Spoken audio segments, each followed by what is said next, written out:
fait, je voulais dire un truc. C'est l'éditorial édition numéro 2. Hein. Donc il y a plein de tutoriels là-bas dedans, hein, dans cette vidéo. Là c'est After premier tour. Hein. J'en profite juste pour dire ça très vite. Likez et partagez. Hein. Quand je vois les vidéos des autres mecs qui en font là sur YouTube, ils disent tous ça. Alors donc c'est certainement parce que du coup on doit être un peu plus vu comme ça, et il paraît qu'après on peut même, quand on est vachement vu, on peut avoir un peu de pognon. C'est toujours bon à prendre. Hein. Quand il n'y en aura plus de pognon, on arrêtera d'en demander, mais pour l'instant...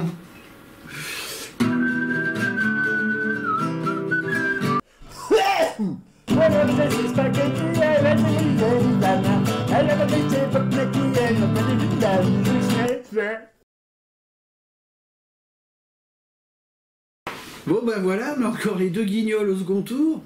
Moi perso, sans illusion, je suis allé mettre un bulletin Mélenchon parce que je me disais que 5 ans de Macron, ça serait une catastrophe, hein, surtout pour ceux qui sont dans la merde, et ils sont plus de 10 millions en France. Hein. Comme je disais dans la précédente vidéo, je m'occupe de gamins qui sont handicapés et puis qui sont socialement dans la merde. Donc je pense à eux aujourd'hui. Et donc voilà. Moi ce qui m'aurait fait marrer, ça aurait été un second tour Le Pen-Mélenchon. Parce qu'au moins les choses elles auraient été claires. Là. Ça mettait tout le monde d'accord là. Hein, ben, ça n'a pas eu lieu. Voilà, on se retrouve avec ces deux couillons. Mais alors là, ce coup-ci, je vais le dire très nettement. Le Front Républicain, pour moi, c'est de la merde. C'est très simple, Macron, depuis qu'il est au pouvoir, il chie sur la République. Hein, il chie sur la chose publique, il méprise le peuple. Et après, il y a des couillons qui vont nous dire « Ah ouais, il faut faire barrage, hein, faut faire le Front Républicain. » Ah ouais, mais faire le Front Républicain par rapport à qui? Par rapport à quoi? Puisque Macron s'en tamponne de la République. Lui, ça serait plutôt l'arrêt privé. Hein. Alors, je sais pas, moi je vois qu'une seule chose, pour l'instant, hein, ça va mûrir. C'est un vote blanc massif, hein, même si le vote blanc n'est pas reconnu comme suffrage exprimé.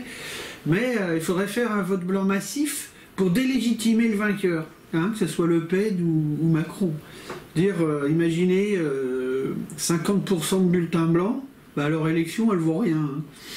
Ils sont nombreux les journalistes qui disent ah bah au deuxième tour finalement vous aurez le choix entre une candidate d'extrême droite et un candidat qui n'est pas d'extrême droite. Alors je veux bien, bon d'accord Macron il n'est pas d'extrême droite, mais pendant 5 ans ce mec-là s'est comporté comme un fasciste.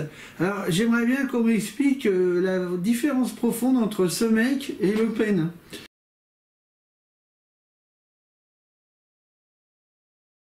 À la vôtre, hein. C'est l'heure.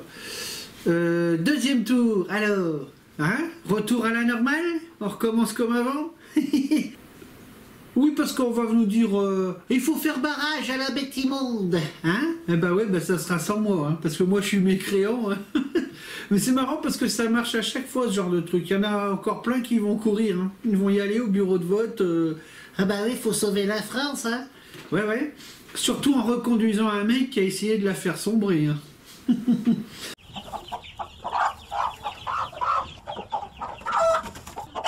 Donc, dans la trilogie des 3 bœufs. Oui, oui, c'est nouveau, ça vient de sortir. Hein. Bon, on va commencer par les petites fleurs totalitaires. Yannick Jadot. Alors lui, quand je l'entends parler, j'ai de la sympathie pour la pollution. Hein, c'est plus fort que moi.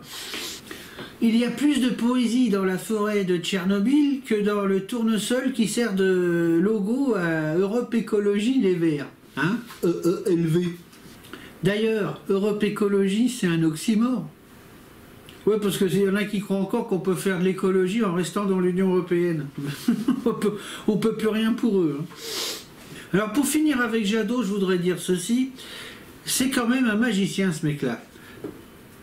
Parce qu'il serait capable de brancher les moteurs des éoliennes sur des centrales nucléaires pour faire tourner les pales afin de nous faire croire qu'il y a du vent. Hein? C'est magique, hein? Ensuite, dans la trilogie des bœufs, la lutte des classes. Enfin, ce qu'il en reste.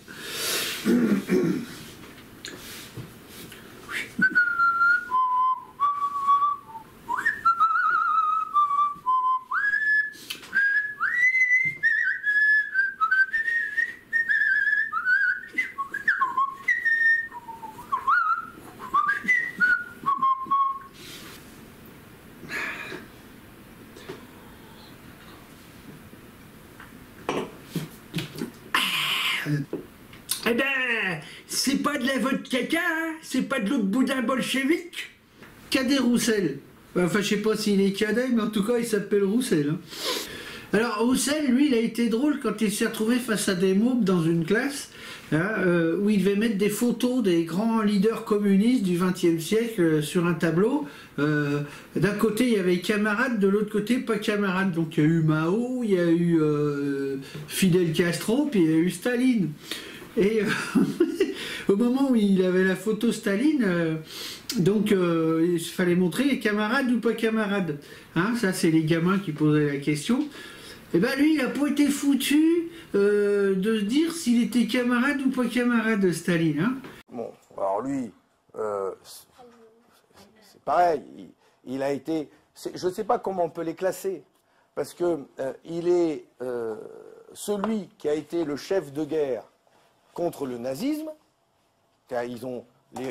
L'URSS à l'époque a envoyé ses armées pour lutter contre Hitler, et ils ont fait, avec les Américains, ils ont permis de faire tomber le nazisme. Donc d'un côté, il a participé à la libération de l'Europe, et de l'autre, il a été responsable de millions de morts dans son pays, avec la création des goulags. Donc je ne sais pas comment on peut faire. Vous voyez, c'est pas...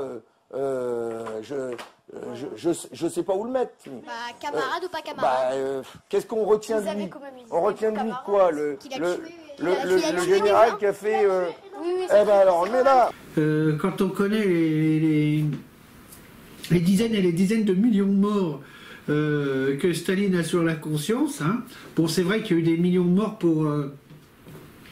combattre les nazis, mais bon, il n'y a pas eu que ça. Hein. Ça vous montre un peu l'état de délabrement de l'esprit de Fabien Roussel. Hein. Le Parti communiste français, c'est le seul parti communiste qui n'a pas été foutu de se déstaliniser. Ceux qui ont réussi à le faire, eux, ils se sont plus appelés Parti communiste et du coup, ils n'existent plus.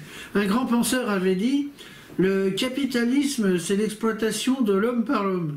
Le communisme, c'est l'inverse. » Pour en finir avec le Parti communiste français, bon là, Roussel s'est comporté comme un lâche, bon c'est pas grave, mais en fait il a tout calculé, parce que si le Parti communiste veut avoir des députés à l'Assemblée nationale, il va falloir qu'il aille une fois de plus tailler des pipes à des socialistes qui sont plus nombreux qu'eux pour avoir quelques strapontins à l'Assemblée nationale. On comprend mieux pourquoi Roussel s'est maintenu pour faire tomber Mélenchon. Donc la politique politicarde, c'est pas un truc qui appartient qu'au PS ou à LR. Hein. Les communistes sont très bons hein, dans ce genre de folklore. Ah, Anne Hidalgo. Le Parti socialiste.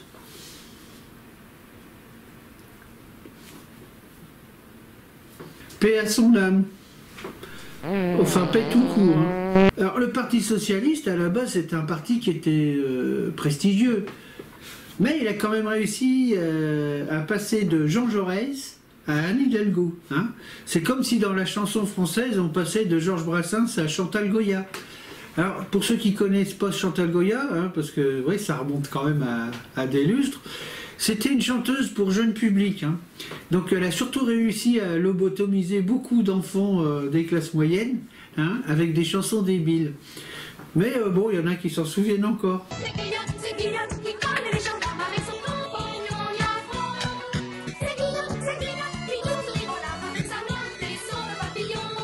Bref, les trois bœufs ont signé leur arrêt de mort en ce premier tour des élections présidentielles de 2022. Donc, on n'aura plus de parti socialiste, ni de parti communiste, ni de Vert, à mon avis. Hein. Enfin, je ne sais pas comment ils vont réchapper à ça.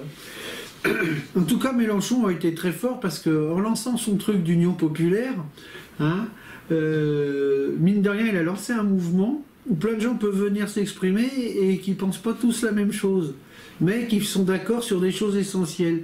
Et je pense que c'est un bon coup, même si Mélenchon m'a gavé, et la France Insoumise aussi, pour les X raisons que vous connaissez, et ben, c'est quand même un joli coup qui a été joué là. C'est la fin des partis politiques et c'est le début des mouvements où les gens peuvent venir s'exprimer. Enfin, on espère, parce qu'on se fait toujours entuber. Hein. C'est pour ça que les gilets jaunes ne veulent pas de leader, veulent pas de hiérarchie et veulent la démocratie directe. Hein. Mais ça aussi, on en a déjà parlé plein de fois.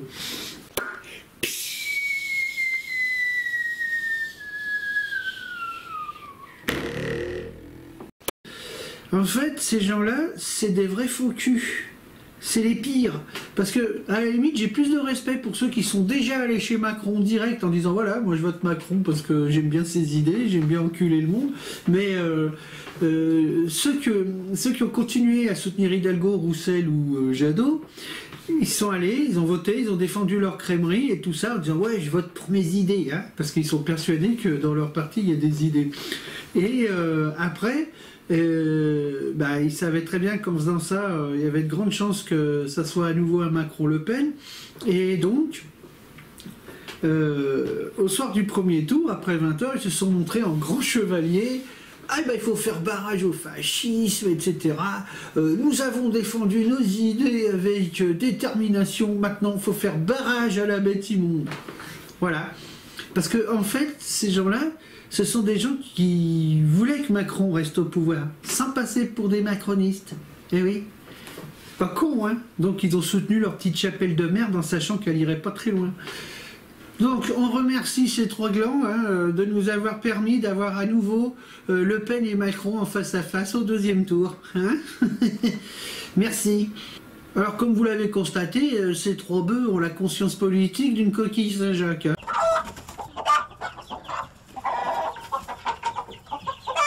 Ah, Pécresse. Ah ouais, ouais, Pécresse, là, vu, j'ai parlé des trois bœufs de gauche, là, mais je peux parler de Pécresse aussi, hein, pour la droite. Alors, ce qu'il faut dire, c'est quand on voit son score, on a tout de suite compris que ses électeurs sont partis chez Macron. Hein. Donc voilà, un peu aussi chez Zemmour. En fait, ça nous dit une chose, cette histoire, c'est que les Républicains, en tant que groupe à l'Assemblée, se disaient dans l'opposition. Mais en fait, c'était une opposition de connivence. Hein. Ils avaient juste les boules que Macron applique le programme des Républicains. Voilà. C'était ça leur problème. Donc, ils savaient pas quoi faire. Bon, bah là, aujourd'hui, on a la preuve sous les yeux. Hein. Donc, en fait, Macron, c'est le nouveau représentant de la droite ultralibérale. Et enfin, voilà. Bon, sinon, oui, alors du coup, là, pour le deuxième tour, on va nous demander de choisir entre la peste et le choléra. Hein. Mais parce qu'en fait, il y a encore des gens à gauche, par exemple, qui croient que Macron, c'est pas le choléra. Puis à droite aussi, d'ailleurs. Hein. Eh ben si, on a la peste d'un côté et le choléra de l'autre. Parce que, comme je le disais, Macron, il s'assoit sur la République, il a rien à foutre. Donc voilà, en gros, c'est démerdez-vous. Hein. Moi, ce que je vais faire, parce que je veux quand même exprimer que je veux ni l'un ni l'autre. Hein. Donc moi, pour le deuxième tour, je crois que je vais prendre un bout de papier blanc, puis je vais écrire Didier Raoult dessus, hein, puis je vais voter avec. Voilà. Ouais, parce que autant écrire le nom de quelqu'un qui représente le prestige de notre pays, hein, une vraie matière grise, un sage. Par rapport à Didier Raoult, on pourrait reprendre un proverbe et l'adapter à lui, c'est quand Didier Raoult désigne la lune, les imbéciles regardent le doigt. Hein. Ben, on a eu la démonstration pendant 2 ans de dictature sanitaire. Hein. Ah, sacré Didier. J'ai vu passer aussi sur les réseaux sociaux des appels de groupes anarchistes, hein, sur Facebook, tout ça. Eux, ils disent qu'il faut lutter contre le fascisme, faire barrage au Rassemblement national. S'ils étaient vraiment antifascistes, ils appelleraient à voter contre l'un et contre l'autre, c'est-à-dire à ne pas voter du tout. Pour les avoir fréquentés, ces milieux libertaires, il y a très peu de prolos dedans. Hein. C'est des fils à papa, hein, souvent, et des filles à papa, hein, pour beaucoup. Je voudrais dire aussi à tous ceux qui se disent progressistes parce qu'ils ne sont pas de droite ou qui ne sont pas conservateurs. Eh bien, arrêtez de lire Libé, Le Monde, Le Figaro, L'Express, Le Point, le Télérama, tous ces journaux qui finalement ont la même ligne éditoriale, hein, sauf qu'ils écrivent pas tous de la même façon, c'est pas toujours le même style d'écriture. Maintenant, par rapport aux télé, aux radios, hein, c'est pareil, arrêtez avec LCI, BFM, CNews, France Inter, France 2, hein, France Culture. En fait, à France Culture, on a une idée de la culture vachement restreinte. Hein, donc voilà. D'ailleurs, on devrait dire France Culture, n'est-ce pas ? Oui, je veux dire aussi que Radio France, qui englobe France Inter, France Culture et tout le reste, c'est une radio qui est financée par le peuple. Et pourtant, cette radio financée par le peuple n'arrête pas de chier sur le peuple. Il faudrait peut-être rentrer dans la résistance et réinvestir cette maison de la radio qui nous appartient. Et puis virer tous les lèche-culs du pouvoir. Putain, bah ça fait du monde. Et je voudrais ajouter... Mélenchon a été un peu léger dimanche soir lors de son discours après 20h, quand il disait 4 fois de suite pas une voix ne doit aller à Marine Le Pen. Il faut aller jusqu'au bout, hein. Donc moi je vais rajouter pas une voix ne doit aller à Macron. Je répète, pas une voix ne doit aller à Macron. Je répète, pas une voix ne doit aller à Macron. Pas une voix ne doit aller à Macron, c'est clair? Voilà. Maintenant on fait ce qu'on veut. De toute façon, Le Pen, si elle est élue présidente, ça sera un pot de fleurs, parce que, à mon avis, je ne sais pas comment elle pourra avoir une majorité à l'Assemblée nationale. Parce que Macron, lui, en 2017, il a eu tous les transfuges du PS et de LR, et il a réussi à faire un groupe avec ça, plus quelques technos qui comprennent rien, qui ont un QI comme ça, hein, c'est le charisme d'un pétoncle. Mais voilà, il a réussi comme ça, Macron. Mais là, je ne sais pas comment Le Pen, elle va faire. Alors, à mon avis, elle va être élue présidente, si ça se trouve. On va retourner à la 4ème République, puisque, ça se trouve, elle servira à rien. Enfin bon, c'est un peu comme ça que je vois les choses. Si ça se trouve, je me gourre complètement, hein, mais bon, voilà. Alors, pour ceux qui veulent faire barrage à la méchante sorcière, je vais leur rappeler ce que ça a été Macron pendant 5 ans. Ça a été l'affaire Benalla, ça a été les tabassages et les mutilations des gilets jaunes. Ça a été l'attaque sur les retraites et l'assurance chômage. Ça a été le confinement, hein, parce que avec le recul, on commence à dire que ça n'a pas servi à grand chose, à part tester notre docilité. Ensuite, on a eu droit au port du masque obligatoire. Hein, on a eu droit à des couvre-feux. On a eu droit au décret Rivotril. Ensuite, on a vu que les médecins ne pouvaient pas prescrire librement. C'est-à-dire qu'on a voulu faire gober à tout le monde qu'il n'y avait pas de traitement, mais que la seule possibilité, c'était le vaccin. Du coup, après ça, on s'est tapé un coup d'état sanitaire. Hein, parce que je dis ça parce qu'il ne faut pas dire dictature sanitaire. Hein, donc on a eu droit au pass vaccinal, après le pass sanitaire. Voilà ce que c'est que Macron. Alors là, s'il repasse, il pense qu'il a un chèque en blanc là, donc il va nous en mettre une couche, mais elle sera pire. Hein. Parce que déjà, il nous a annoncé il y a quelques mois que les devoirs passaient avant les droits. Alors, il faut se rappeler qu'en janvier 2020, Le Monde avait publié un truc qui disait à peu près ceci. Les devoirs passent avant les droits.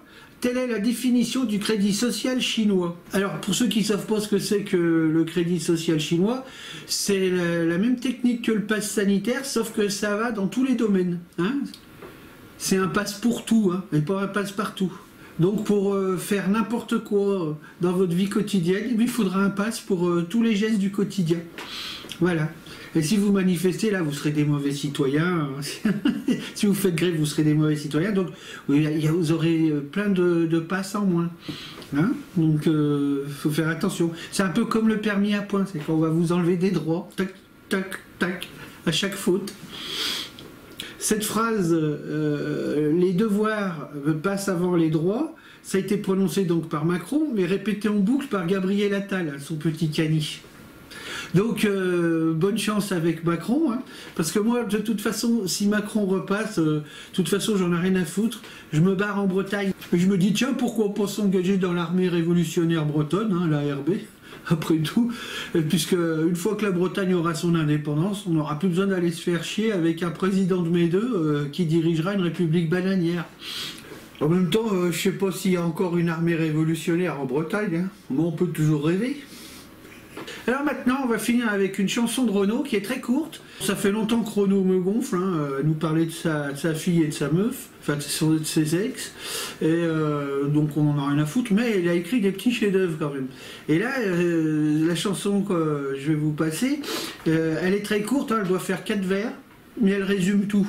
Et dire que chaque fois que que nous votions pour eux, nous faisions taire en nous ces cris, ni Dieu ni maître, dont ils rient aujourd'hui, puisqu'ils se sont fait Dieu, et qu'une fois de plus, nous nous sommes fait maîtres. Et puis c'est tout. Bon, sur ce, santé, hein, mais il faut pas déprimer, on va trouver des solutions, hein, vous inquiétez pas.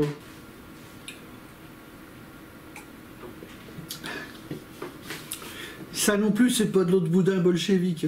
S'ils veulent un responsable, il est devant vous. Qu'ils viennent le chercher. Emmanuel Macron, oh Emmanuel Macron, oh bien te chercher chez toi.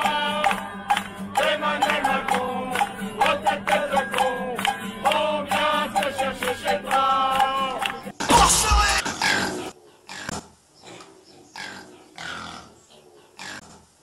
Vous voulez une France plus forte, plus juste, dans une Europe nouvelle?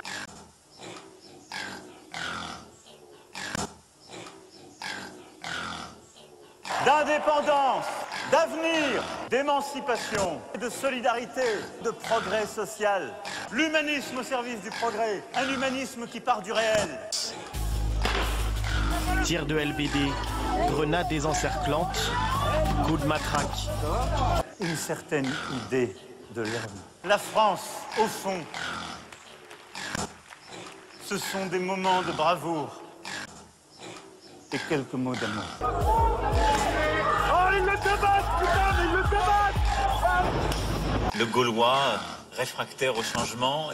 On met trop de pognon, on met un pognon de dingue dans des minima sociaux. Les gens qui réussissent, c'est les gens qui ne sont rien. Et je ne céderai rien, ni aux fainéants, ni aux cyniques, ni aux extrêmes. Ce sont des moments de bravoure et quelques mots d'amour.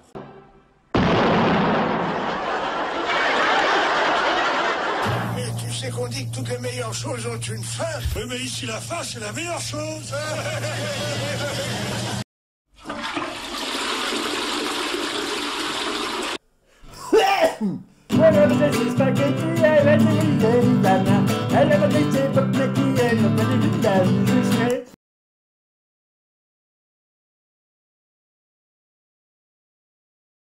Bon, dans toute cette histoire, il y a quand même un truc qui est jouissif.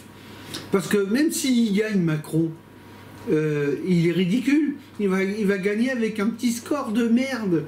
Ben ouais, parce que en 2002, quand il y a eu Le Pen, Chirac, lui, il a eu carrément 82%, hein, un score stalinien, hein, mais là, Macron, pour le coup, c'est de la merde, quoi. Je veux dire, s'il arrive à faire 55, eh ben, ça sera bien le bout du monde, hein.